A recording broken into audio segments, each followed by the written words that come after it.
Welcome in the Monday edition of Corbett's Corner. A ton to get to.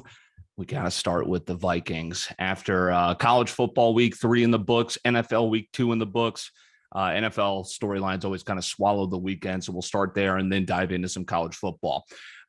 This was so damn on brand for the Minnesota Vikings. The group chat was on fire last night as we're laughing at collectively at the Vikings' misery.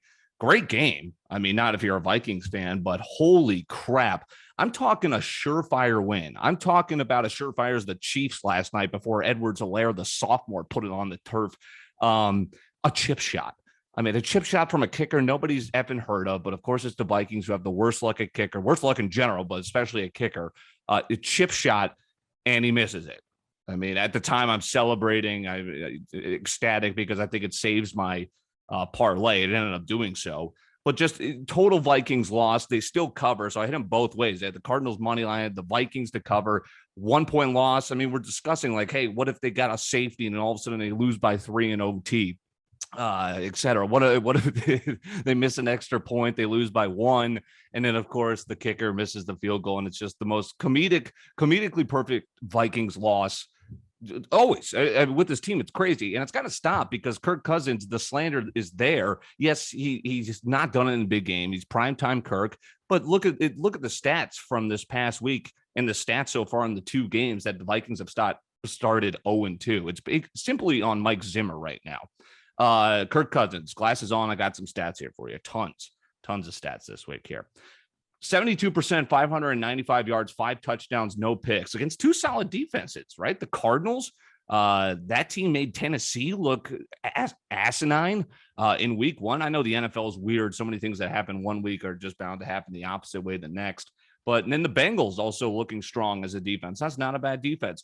Kirk Cousins in his 4-year Viking career, 12,000 yards, just about 96 touchdowns, 29 picks. That's pretty good.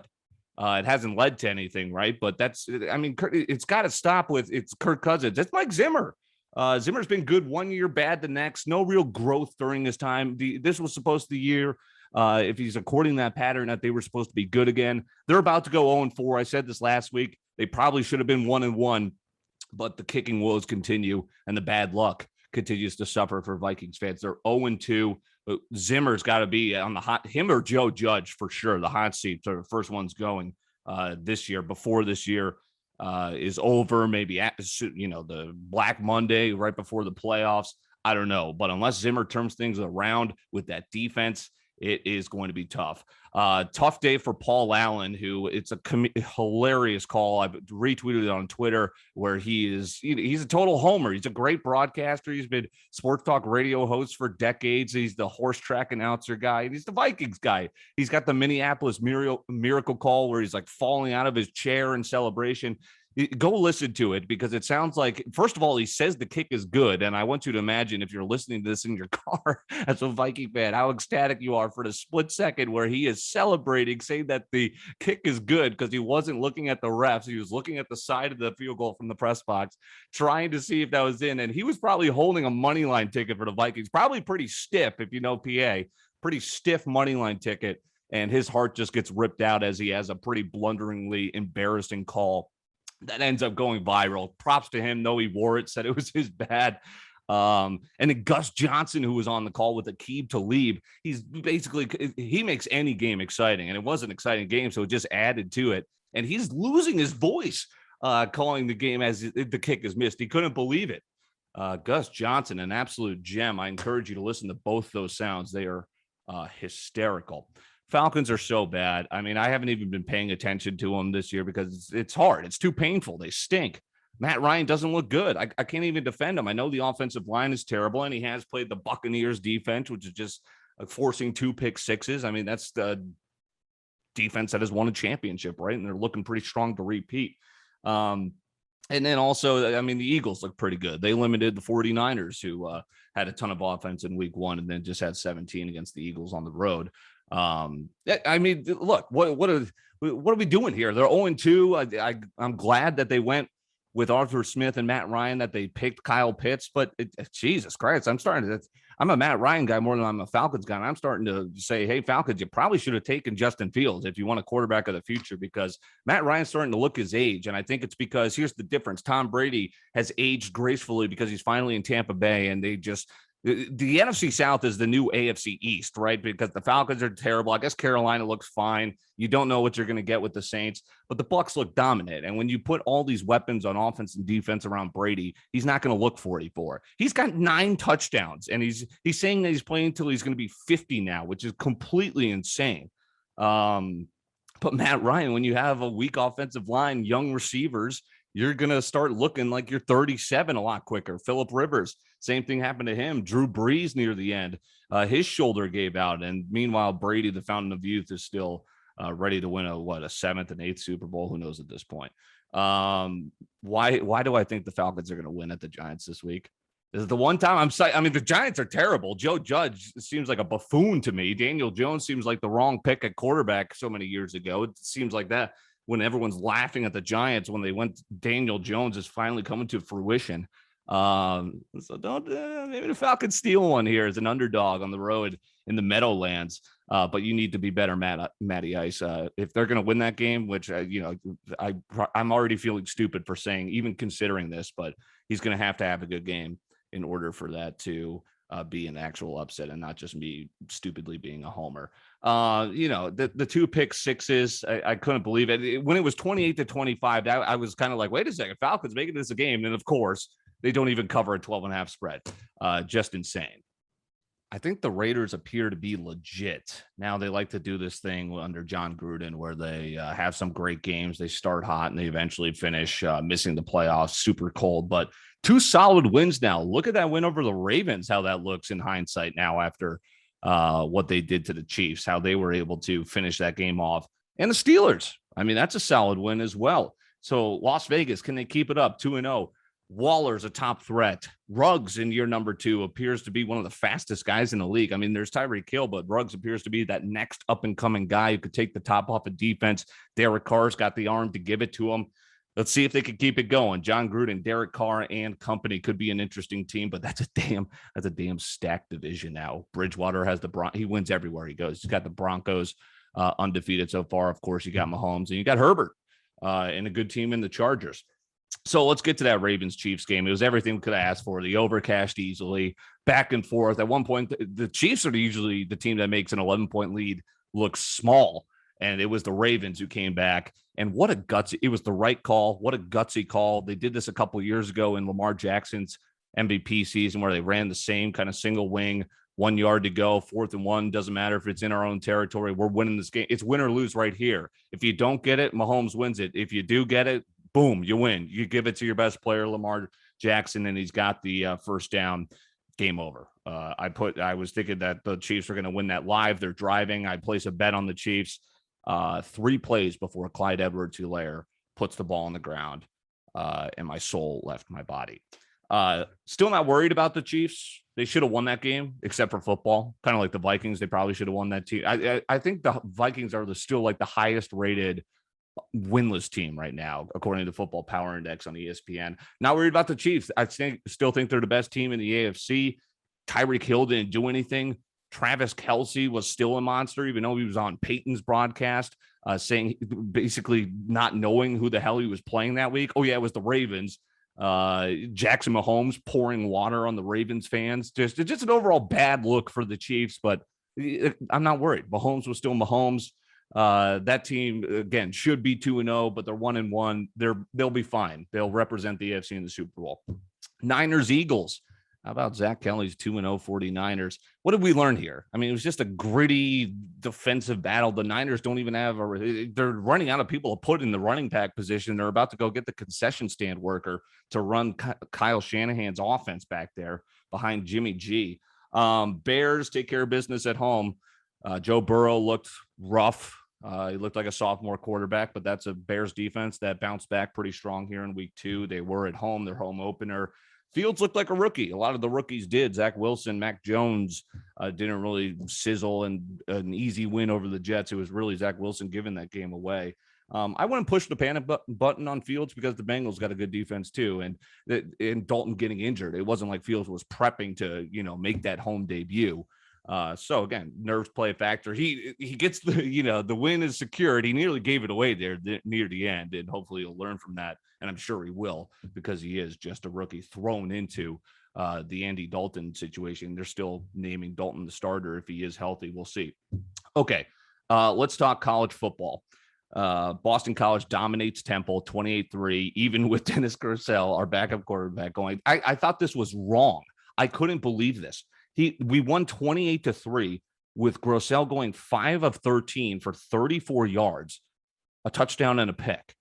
The touchdown was 18 yards. I was doing hockey, so I could I watched like the touchdown live, and it was just following along. And I'm like, okay, this is in the bag, whatever. Now I'm looking at the stats. I'm going, what the hell? That touchdown in the first quarter was half his yards. He went 5 for 13. That's not going to get it done against Mizzou. But I also don't doubt that game in control at Temple, kind of a sleepy crowd. Don't put anything on tape.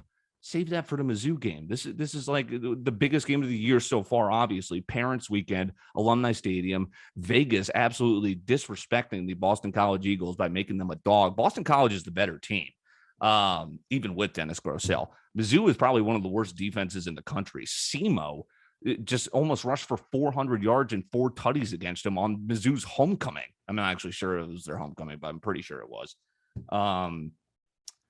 Yeah, so I get, is Grosel, he needs to be a game manager, because what we're going to do is we're going to attack the same way. And Jeff Hafley kind of said this at the end of the game in the press conference, was this is kind of the way we're going to have to win games behind Grosel, that Jurkovic's out for the season with the injury. Mizzou's 0-3 against the number, against teams like Central Michigan, Kentucky, and now SEMO. Kentucky nearly lost at home against Chattanooga. So how good was that Kentucky loss for Mizzou?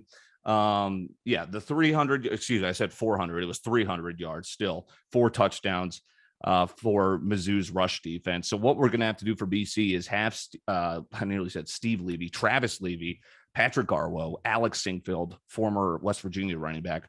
Just run it. Grosel be a game manager. Don't throw an interception. Don't make mistakes, because Grosel's interception against Temple was bad. He underthrew a ball. It fluttered up there. It looked weak, looked like a weak arm. So we can't have that against Mizzou, because they've actually got a decent quarterback. Is it Bazalek, whatever? This guy can actually play a little, albeit against 3 poor opponents, but you got to keep him at bay. I'm predicting a Boston College win, and I think they get it done by 14 in front of a raucous crowd at Alumni Stadium. Look at this, page number 3 here. That's some ASMR.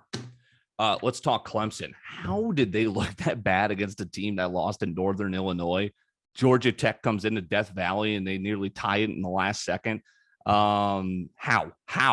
They looked pretty meek against South Carolina State the week before. They put up just 3 points against Georgia. Obviously, Georgia, a top 2 team in the country.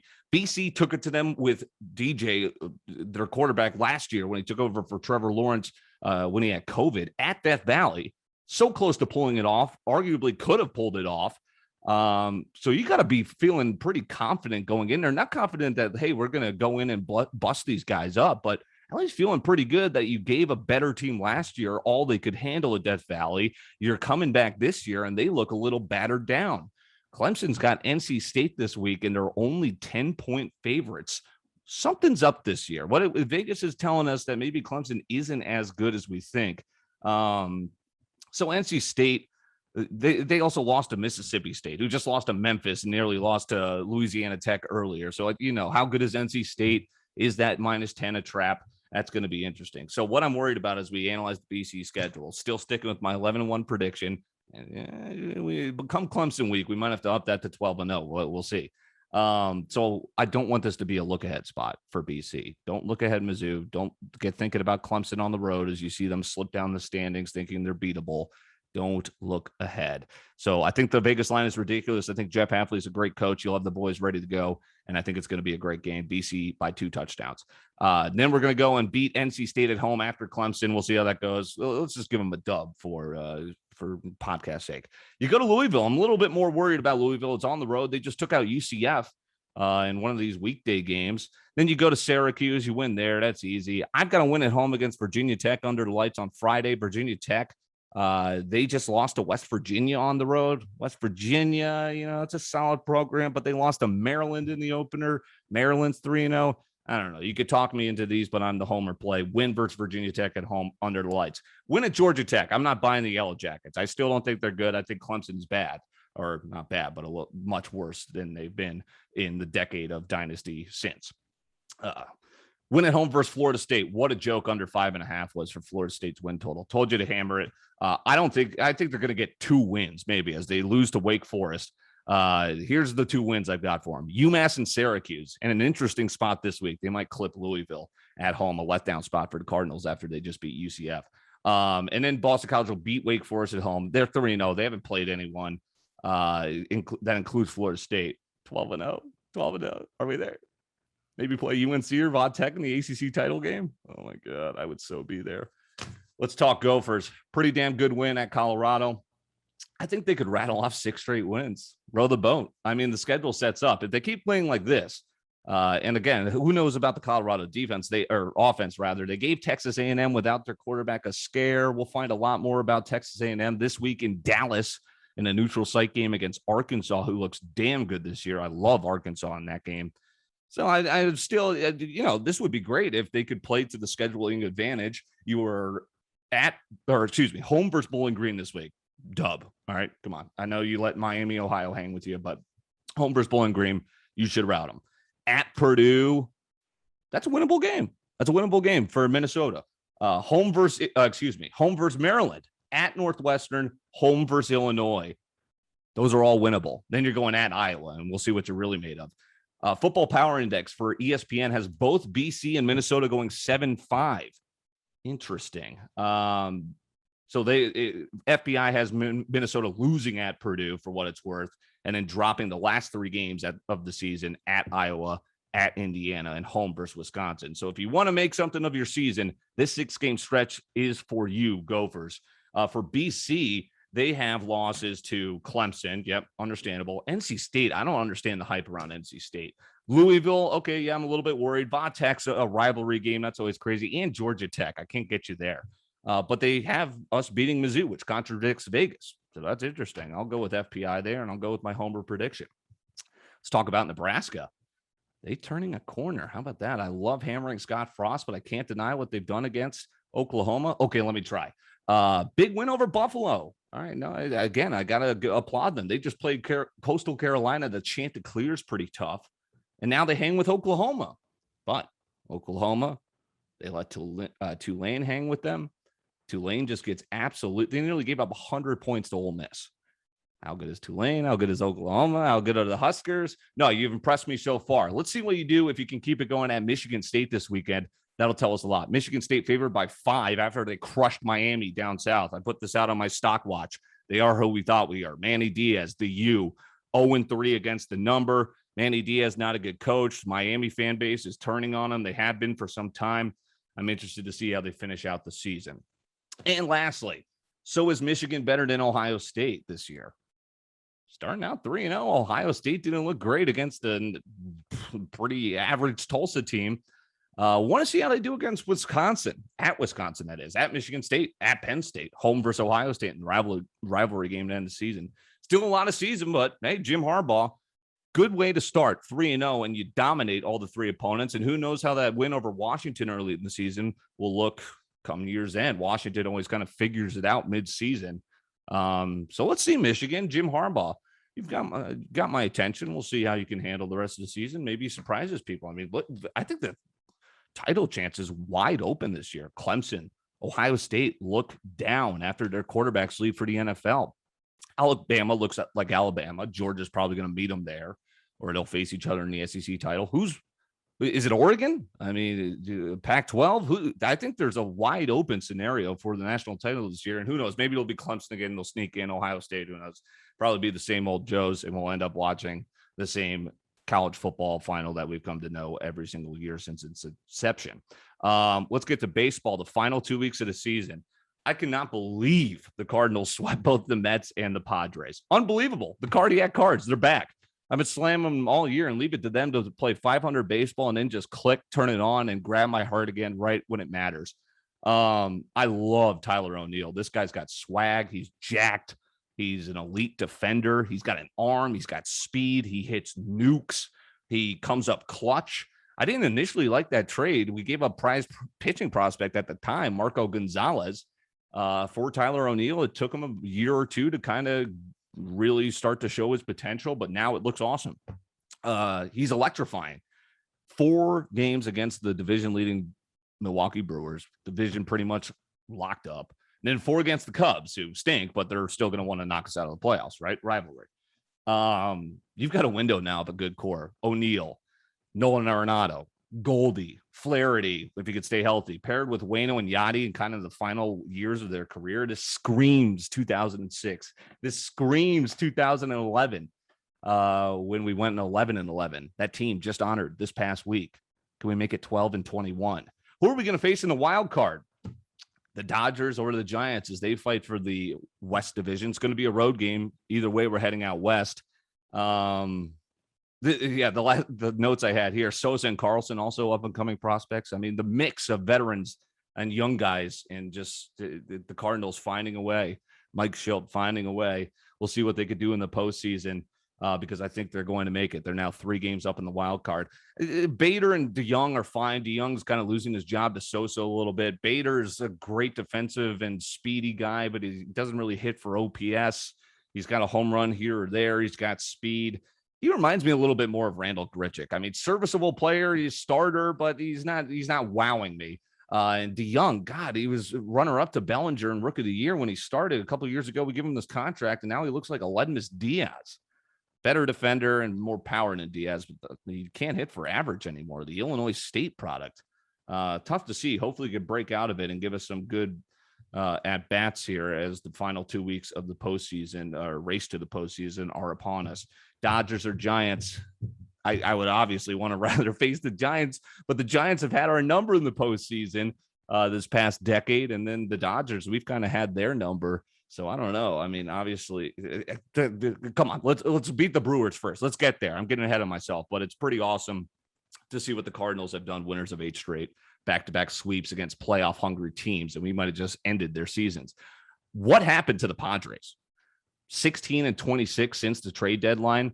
Could have had Scherzer. Why didn't the Cardinals? I mean, Lester and Happ have been better than I thought they would be, but why didn't we go for the hometown kid? He went to Parkway West Central, one of those. He's a St. Louis guy.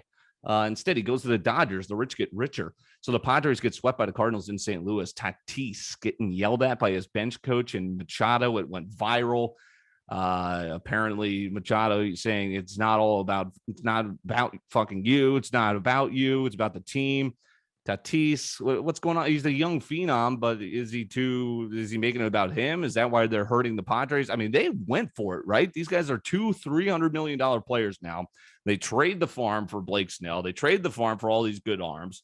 And now you're about to miss the playoffs potentially because of this slide. And I think Tatis is going to cost himself the MVP. It looked like he was a lock.